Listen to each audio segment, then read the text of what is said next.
कि supreme court के आईनी बेंच ने 26वीं आईनी तरमीम के फैसले तक फौजी अदालतों में सिविलियंस के ट्रायल से मुताल्लिक केस की समाअत मौखिर करने की दरखास्त खारिज कर दी।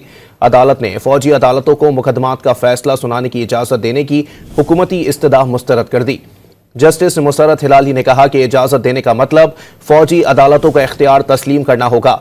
जस्टिस जमाल मंदुखेल ने कहा कि फौजी एहलकारों को काम से रोकने का जुर्म तो ताज़ीरात पाकिस्तान में मौजूद है। ताज़ीरात पाकिस्तान के तहत फौज को काम से रोकने वालों का ट्रायल आम अदालतों में होगा।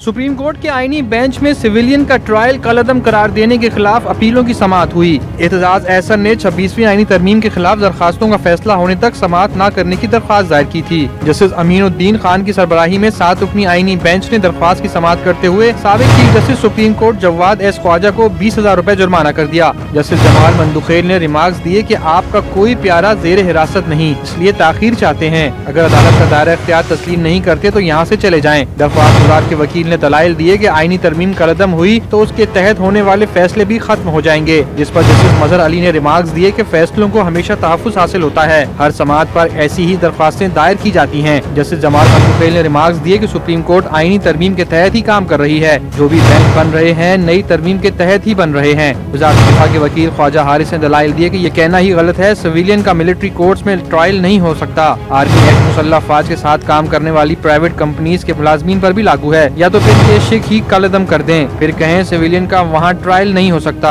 जस्टिस जमाल मंदुखेल ने रिमार्क्स दिए कि वो तो सिविलियन की अलग किस्म होती है जो ऑर्डिनेंस फैक्ट्री वगैरह में काम करते हैं। जस्टिस मुसर्रत हिलाली ने इस्तफसार किया कि कोर कमांडर जब अपने घर को बतौर दफ्तर इस्तेमाल करेंगे क्या उसे दफ्तर डिक्लेयर करते हैं। ये बात कितनी दुरुस्त है कि ये आइडिया बाद में आया, कोर कमांडर का घर भी दफ्तर था। जस्टिस नईम अफगान ने इस्तफसार किया कि इंसदाद दहशतगर्दी अदालतों ने मुल्जिमान की मिलिट्री को हवालगी कैसे दी। क्या ATC कोर्ट्स का वजूहात पर मबनी कोई ऑर्डर मौजूद है। मिलिट्री कोर्ट्स केस की समाअत कल तक के लिए मुलतवी कर दी गई।